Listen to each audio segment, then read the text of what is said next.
Hello and welcome to the MSTieCast. I'm Toby Mobius. I'm Joshua M. And I'm Chris Cornell. And this is the MSTieCast, as I just said. Before we do anything else, we want to let you know that the episode we recorded with Jackie Ray Naaman Jones is on the MSTieCast.com right now, and you can donate to the Manos Returns Kickstarter. So, Josh, tell us what's in your mind. I'm sorry, I couldn't think. I'm like the character from the movie we're about Why to don't discuss. you introduce your special guest? Oh. We got Sampo back! Yay! Woo! Sampo's back! Hi, I'm Chris Sampo Cornell from Satellite News. Today we are discussing I Accuse My Parents. Episode 507. Who would like to discuss the episode first? Well, let me just ask you all a question before we begin. Sure. Are you happy in your work? Do you never, ever shirk? Yeah, no. No? Okay. No. The answer's no. All right. Just thought I'd ask. I love this episode. This is what I would say it's certainly in my top 10, maybe my top 5. And it's also a big, Joel's a big fan of this one. He shows it at, his appearances where he does the show that he does, and then he usually shows an episode afterward, and this is often the one he shows. I've said in the past, I think everything that is good about Mystery Science Theater 3000 is represented in this episode. I agree. Good short, good movie, good sketch, good song, pretty much good everything. It has also, one of the things I noticed is that you can usually tell if they're getting caught up in the movie by the fact that the whole segments are about the movie. Mm-hmm. That's one of the ways you can sort of tell. And almost all of them are about the movie, and that's, you can see they just got into it. Well, I even have, because the short at the beginning takes up most of the first section of riffing, and I think they only riff about maybe 6 to 8 minutes of the film, but they jump right into a sketch they don't do a truck farming sketch, they do a I Accuse My Parents sketch, which is pretty interesting. They usually don't do that. Usually if they do something like that, there's a short about the sketch first. I'm trying to think of another example. Well, Mr. B Natural, they go into a sketch about the short. Mm-hmm. Yeah, but I'm trying to think of one where they don't go into a sketch about the short. Oh, yeah, that's so. But you can usually tell, and that's one of the things I like about this one is it's clear they were very caught up in the ridiculous story. But the truck farmer, we should also talk a little about that. Mm-hmm. That is kind of, it's funny, but it's one of those ones that's, a little bit sad. If it wasn't for the riffing. I have in my notes, this one's a lot darker than I remember it being. Because it is just about destroying the landscape and farming. And exploiting people. Yeah. And it has that wonderful, a preteen is put to work, her beauty will soon fade. Yep. These select few are making 3 cents a day. and the classic line, and you guys can give me the callback, which is, in Texas, there's a different problem. Texans! Very good.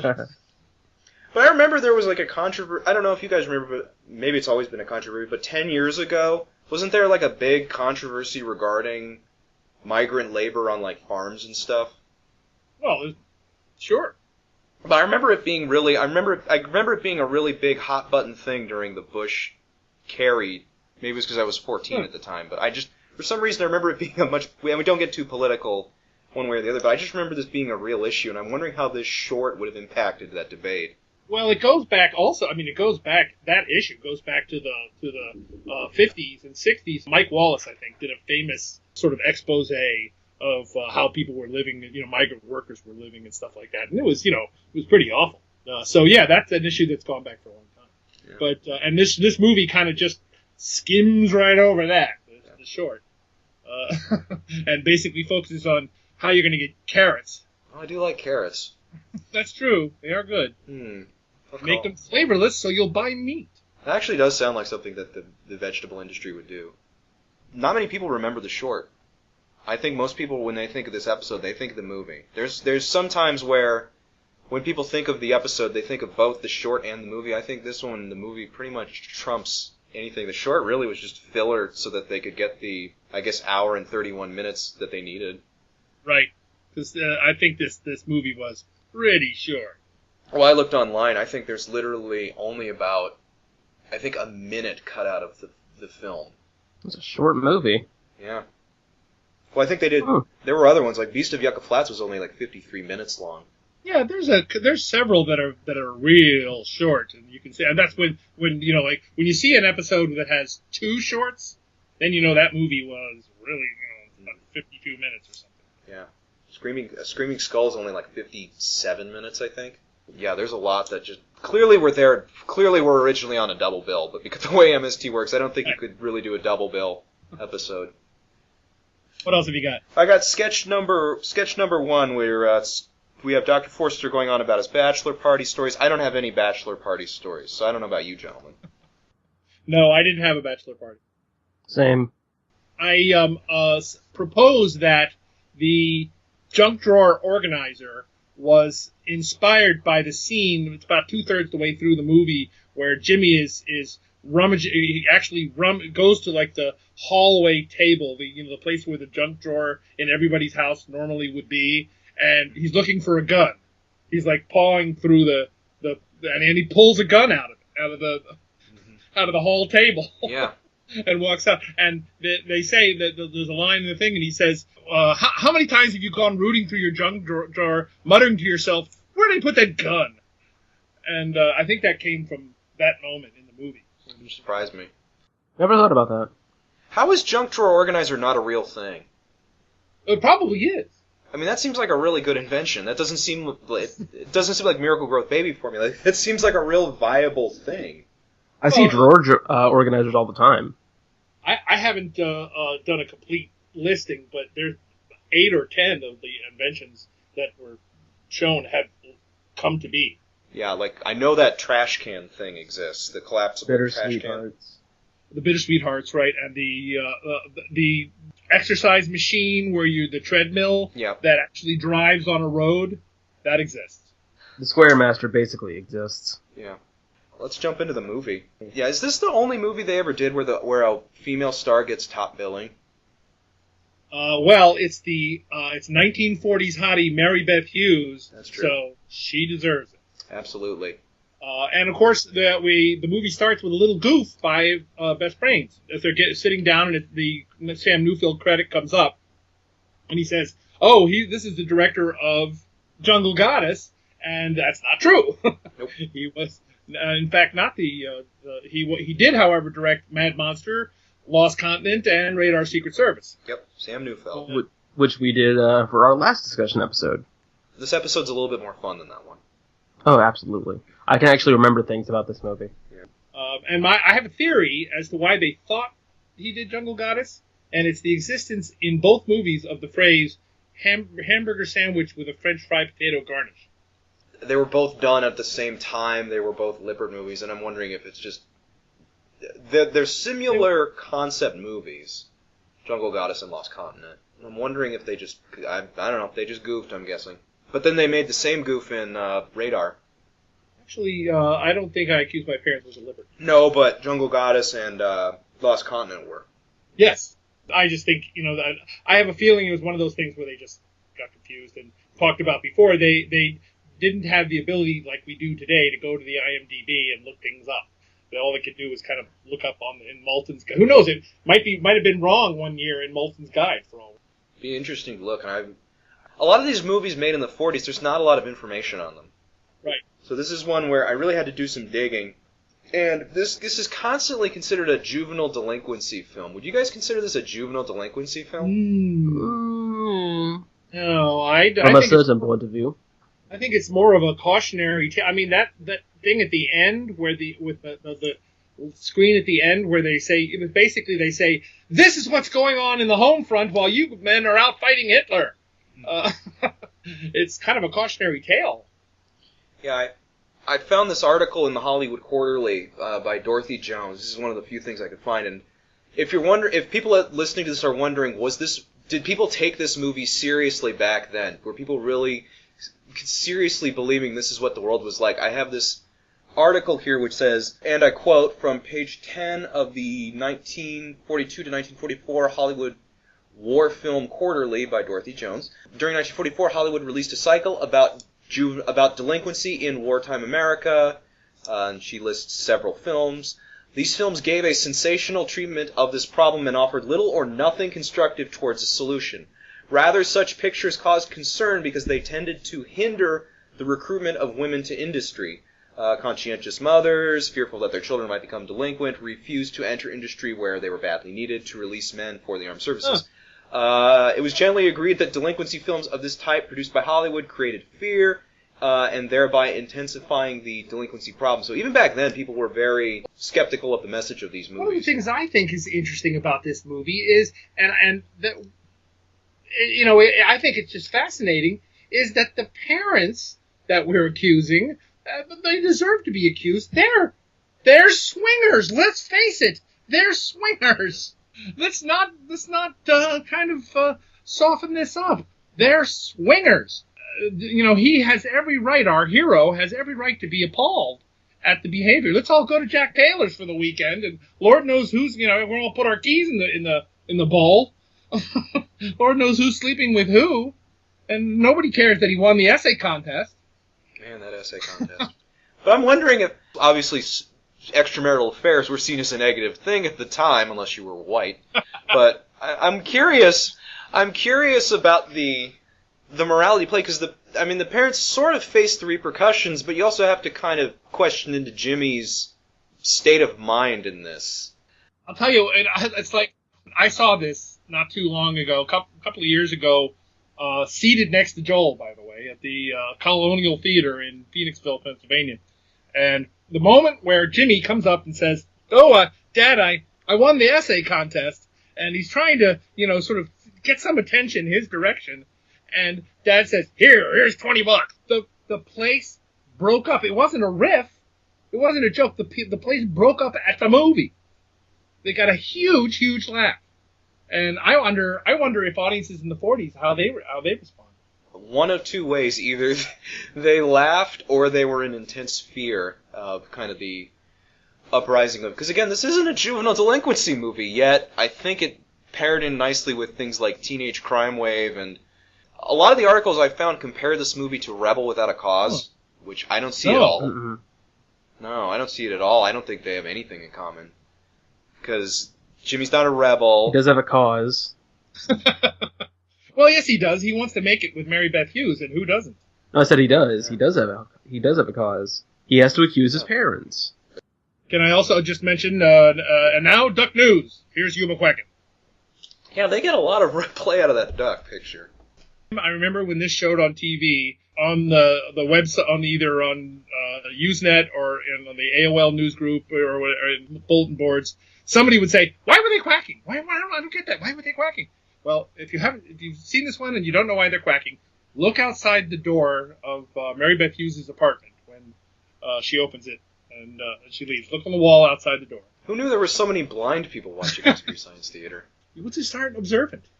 I don't get how you can't see that duck picture. That's like the hamburger picture. It's a very odd piece of furniture to have in your home or hallway. It gets funnier. I have to say, it gets funnier every time they do it, too. Those rare times. They do it, I think my count is 5 times, and that's one of those times where the gag just gets funny. Yeah, and they would trope that, and I'm wondering if the hour and a half long format enables you to kind of cheat the... Because the comedy rule that I was taught, and I think everyone was taught, was that everything's funny in threes. Right. And I'm wondering if there's like some kind of way to cheat that, or if you expand beyond the hour and a half to make it funny, because I think that's a good example. I think Chief and McCloud is a good one. Yeah, I think they run Chief and McCloud into the ground. Well, Chief and McCloud, it stops being funny and then it gets funny again somehow. Yeah. I think you're right. That's good. That's a good point. Well, how about Agent for Harm and the Prince riffs? No, actually, I think those don't get tiresome. And there's other examples too. Dee-dee-da. Dee-dee-down. Yeah, that's a good one. There's one in EGOT. Oh, the oven in the living room. That one goes on for a while. I think that one just gets better. But yeah, I have in my notes, this is really a movie for privileged white guys. Mm-hmm. Oh, yeah, there's a lot of white privilege going on in this movie. Yeah. Tumblr would have a field day with this movie. But this is the kind of movie you couldn't make this movie now. Oh, no, yeah, that's for sure. And I have a question about the first host segment where they're doing the art projects. Why Peggy Cass? Where does Peggy Cass come from? Why pick on her? Well, I was a big To Tell the Truth fan, so... I mean, the correct answer is, I don't know. Was Allie Mills... I'm going to get in a lot of trouble for asking this question. Was she openly gay, or am I remembering that wrong? Allie, the other mom in the first host segment, when they're doing that, and Servo's ideal family is Allie Mills, Gigantor. I thought it was Haley Mills because Joel said... Was it Haley Mills? I think it was Haley Mills because Joel said Parent Trap Syndrome. Right. Haley Mills, and according to Google, she's not gay. Okay, I'm thinking of the mom from Wonder Years. Never mind. Remember. Okay. Sorry, Haley. And Allie. Parent Trap Syndrome, Haley Mills, another girl. She's two girls in the Parent Trap. I think that was the joke. Let's see here. Yeah, let's see here. Oh, who is this? Remember the Shirley character? Right, that was kind of... Who is she? Who are you? And I watched part of the unedited movie. This doesn't explain. There's nothing that's cut that explains who this woman is. She just randomly Doesn't appear to be relative, as based on the conversation. If she is a relative, then this is a whole other kind of film, so that can't be right. It's possible she's the father's mistress, and the mom is just fine with it. I don't know. That one's a baffling one. Do you think it was just something they filmed and cut out of the movie, like when it came out? I doubt it very much. These were the kind of movies where everything they filmed ended up in the film. So I don't think there's anything. Maybe there's something in the script. Yeah, maybe it was in the script and they cut it out of the script. I don't know. Yeah. Like time. But I doubt they explained it. Remember the game show, the Chuck Barris game show, Three's a Crowd? Yes. I'm wondering if she's like a secretary. Hmm. Oh, maybe. Maybe. I wanted to mention my two favorite riffs of the movie. My favorite riff, absolutely, is "How do you like my swinging church, son?" Absolutely adore that. That is just brilliant. That is one of those moments. It just comes at exactly the right moment. So we had a discussion thread about that a couple of weeks ago. The perfect riff at the perfect moment. Yeah. Exactly right. And the other one I really like is when he gets the job and Tom Servo says, "I knew I'd go from rags to riches." The rags to riches of being a sad, lonely little high school student to being a sad, lonely little shoe salesman. I consider that an improvement. Working for the mob. Yeah. And looking like you're 30. Yeah. I can't find a date of birth for him, by the way. So I don't know how old that guy actually was. I mean, obviously this is not the first movie where you have teenagers that are really, really old. But yeah, I mean, okay, we got to talk the main point about Jim's lying. Right. Liar, liar, liar. Don't forget, he might be crazy. That's true. I mean, this guy, these are not your, what's the Crow line? These are not your run-of-the-mill little white lies that please both you and I. These are elaborate lies. Compulsive liar, maybe? That's possible. I mean, it might be like a learned trait from his parents. I think his parents were pretty honest. Yeah, they were kind of open and open and terrible. Yeah, willing to talk about their swing. Here's $30. Go find your friends for after birthday, whatever. I'm wondering if it's a denial. Well, no, obviously it's a denial thing. Delusions of grandeur. Yeah, it's possible. It's just desperate for attention, I believe, is really what it was. Just desperate for attention, and then mom shows up drunk. Now that I think about it, I'm wondering what the time between the mom showing up drunk and him getting the job at the shoe store is. And I'm wondering if there's more time in between that period of life. Like, like I'm wondering if the shoe thing's not until 10 years later or whatever. I don't think so. You think that his mom embarrassed him and that drove him to a life of selling shoes? Yeah, and working for the mob. I thought he just wanted extra money. I mean, good lord, he could just go to his father and be like, "Hey, Dad, it's my birthday," or "Hey, yeah, Dad." but do you really think he wants to talk to his parents? That's true. I think he wanted to be independent of them as much as possible. That's actually, now that you say that, that makes sense. So hey, I'll get my own job, and eventually I can move out, and I don't have to talk to them anymore. And I want to talk about also the nightclub reenactment sketch. To me, what makes that work, I mean, one of the reasons it makes it work is that it comes right after the scene. They go right out of that scene right into the host segment. You still have it in your head, which makes it really work very great. But it's one of those I like to call "Aren't They Adorable" sketches, where it might not, a complete stranger might do the same sketch and you go, "What the hell is this guy?" But Joel does it, and he looks at the camera and with the mustache painted on his face, and he smiles, and you go, "That's hilarious." And that's an "Aren't They Adorable" sketch, and it just works. Like that every time we see him, he's got a different thing on. He had to run like hell to get all that stuff on. Yeah. That was impressive. I remember thinking that the first time I saw it, and I remember thinking it just recently watching it again. Like, it's impressive how quick he moves to get all the things on, and how it doesn't seem rushed. It just gives that look to the camera, that just take to the camera that's just like, see, here I am. Just great. It's probably just a holdover skill from doing prop-based stand-up, where you'd have to get stuff ready in a hurry. We have our warranted, absolutely dated reference where we talk about the Achy Breaky Heart song. Oh, dear.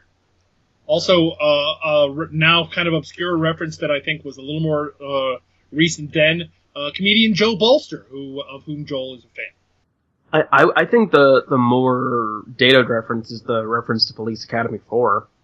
At one point, they referenced the religious TV show Insight, which I remember watching as a kid, and they always struck me as kind of Twilight Zone without the bite. It's a nice little Married with Children reference, because he's a shoe salesman, you see. Anne Blythe's name is written on the tank. Why is that? I know who Anne Blythe is, but why is her name written on it? I believe they were trying for World War II authenticity. For the Enola Gay? Yeah, just the idea of, you'd write the name of a starlet on the side of it. I was going to say, there's that reference to Commando, which I thought was wonderfully kind of out of left field. I didn't expect Joel to make a reference to Commando. We should also mention Livingston and Evans, songwriting team that gave us the 2 songs from the movie. You may probably best know the work. They actually did some Broadway plays, musicals and things like that. But you and I may know them best as the people who wrote the music for Mr. Magoo's Christmas Carol. Really? Yeah. Yeah. Hazelberry dressing. We have Are You Happy in Your Work, as previously mentioned.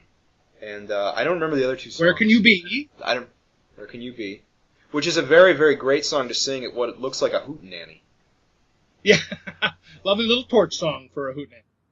And by the way, I found something somewhere, I think maybe in my comments thread, I'm not sure, that says that 2 different women actually sang those 2 songs, and Mary Beth Hughes just moved her mouth.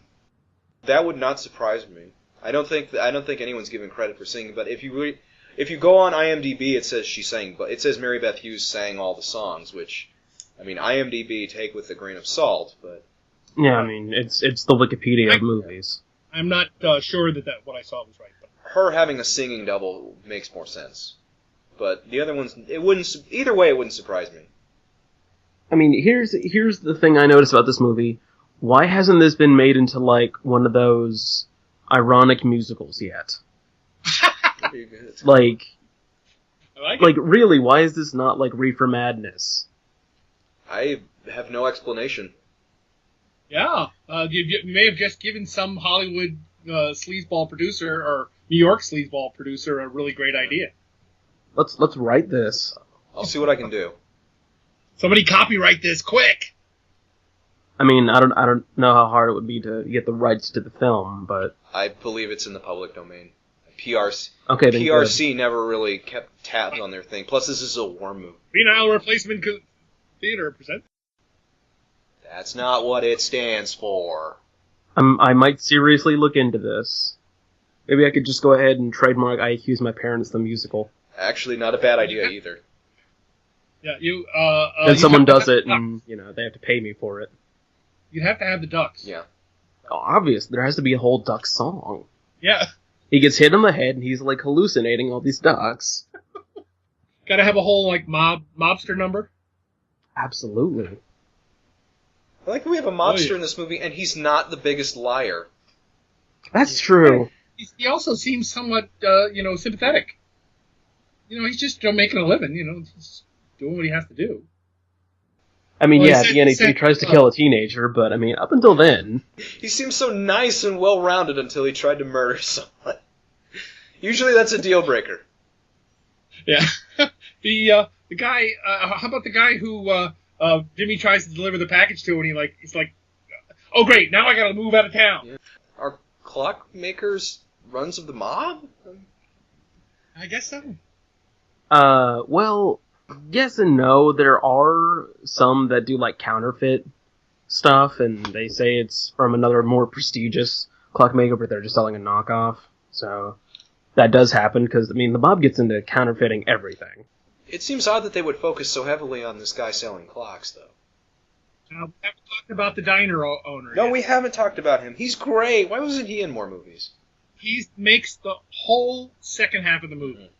The movie is falling apart and is going nowhere, and then this guy shows up and completely pulls the movie back together and brings it on track. It's a great third act moment in any movie. This guy's great. How'd you like a nice charbroiled ham? He's probably the most redeemable person in the movie, aside from Jim's boss at the shoe sale. So I remember. Right, he really is trying to just be a decent person. But this guy, he's the guy who goes to church and he insists on that Jimmy goes to church. He's like Clarence from Clarence from It's a Wonderful Life. Yeah. He gets at least 2 songs in the musical. Absolutely. That voice is. You write that song better damn be called Would You Like a Hamburger Sandwich? He'll just tell you about all the different things you can get on the hamburger sandwich. Oh, I wanted to mention I think it was more in the second one in Where Can You Be than in the first one, but in both of them, she's in the middle of the song and she's belting it out, and they cut in with announcements for there's a car in the park, cheese fries are up. Great stuff. That's the kind of stuff you're sitting there and you're watching it and you go, now how do they come up? Yeah. Again, liar, liar, liar. They do it a lot, but I don't know if it ever gets. That's another one. I don't think it gets old. Well, because he keeps lying. Yeah. If he weren't an insane, compulsive liar, then it would get old. But he never stops lying. What always gets me is little at the end. Mm-hmm. Jim is a good liar. He should have been a car salesman. And let's not forget the first appearance on camera of Brad Keeley. Brad Keeley as Rodney, the stripper. I know he's still in. I think he's still in Minnesota, if I'm not mistaken. I know that he was working on that one PBS show. So I should try to find him. Do you think they really showed this movie overseas to the men in Germany or wherever the hell? That would be pretty. That would be kind of mean, wouldn't it? Yeah. They claim it at the end of the movie, and I'm curious because this is a war. This technically is a war movie, a wartime movie at least. Yeah, a wartime. Yeah, and I'm wondering. That's a good question about. How do I think about it? I'm wondering if Hollywood would have changed at the time for other types of wars, because I don't think they. Obviously, World War II. Well, World War II was a lot bigger in scale, though, because obviously it was a world war. But I don't think that the Vietnam War or the Korean War or even Gulf War I really impacted Hollywood. Well, no. The way they did. I think they did. There were, but it may have been a few years afterwards. But, well, exactly. But this movie was made in '44, so the war's still going on. Right. That's different. That was different. That was a different era when they were making, when they had Hollywood making pro victory movies, which is what this is. This is very much a pro victory movie in the sense that we got to get the home front straightened out so that we can they can win over there. Yeah, it's about the moral victory at home. Mm-hmm. Very much so. Because if we let teenagers, become delinquents, then the Nazis win. If their swinging parents don't get their kids in hand. Yeah. I used to compare this to Violent Years a lot. And now I watch, I'm like, I don't think they have anything in common. No. I think that they're two very different films. Like, on the one hand, you have Jimmy, who's stupid. Let's just come out and say it. He's a moron. But he's got, you get why. He's got these crappy parents. He's got a crappy home life. He's got a crappy job, goofy classmates who sort of ruin his life, a peer group of elders, like sort of the teachers who find his mother humiliating. And not to mention a mob boss that wants to kill him. Yeah. And then you have, on the other hand, you have What's-Her-Face. Kitty. No, the from Violent Years. Oh. In Violent Years, yeah. That's whatever the hell her name is. That's the 50s, and that's juvenile. That's a whole different story there with the. I'd love to talk about that one sometime. Yeah, that's one of my favorites. But that's about youth disaffection in the 50s. That's a whole different kettle of fish. But they're both accusatory of the parents. Yeah, I guess you're right about that. Mm-hmm. But that's really where the similarities end. Yeah. Yeah, because it all in both cases it all comes down to the crappy parents, and them giving them money. Remember, because in Violent Years, Paula's her name. Right, Paula, writing her a blank check. But that pretty much sums up everything about this movie. I think so. I think we covered all the bases. But this is very much a movie that if it hadn't been featured on Mystery Science Theater, it would have been long forgotten by now. Oh yeah. There are hundreds of other PRC titles that are, nobody's seen the light of day in a long time. And I guess I have one last note. That tank that Crow and Servo are in at the end of the Anne Blythe, that's the tank top. Yeah, I wondered that too. I think it's the tank top. May have been slightly reorganized. I gotta look into that. But I think it's the tank. Well, what do you at home, listener, think? Comment below. Subscribe to our newsletter. Speaking of, what do you... Well, I guess we can jump into this. Now, what do you guys think of... Well, we've already talked ad nauseum about the reboot, but what are you looking forward to for this reboot, Sampo? I am hoping and expecting that they are going to catch lightning in a bottle like they've done before. And it's Joel, so I have every expectation in the world that it will be good. And that's how I feel about it. I await. I am a backer, and I await news along with all the other backers. And they're writing, as I understand it. Or at least they're getting set up to write if they haven't started. But I think they're started, and they won't. I asked them for some tidbits, and Joel said, it appears to be that Joel it feels entirely beholden to the backers. And he will only give, news to them. And that's how it will get out. That's a good way to look at it, I think. Yeah, I think it's fair. I'm a backer too, so I understand. Yeah, I'm a backer, so I understand. Backers! Woo! Oh, wait. Never mind. Never mind. Backers win the Kickstart Bowl. So I am hoping for the best. I think that just about sums it up. Alright, well, thank you very much for listening. I'm Toby Mobius. My mom doesn't drink. I'm Joshua McLeod. And I'm Chris Sampo Cornell. And this has been the MSTieCast. I am the Angel of Death. The day of reckoning is upon us.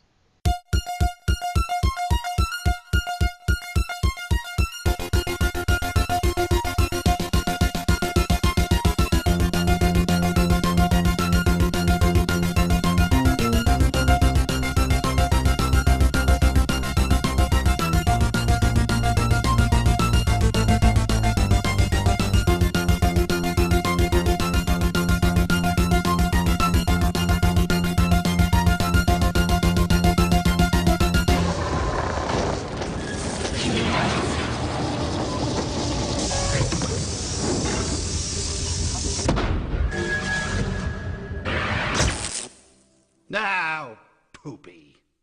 I'll just post this podcast next to Mom's suicide note.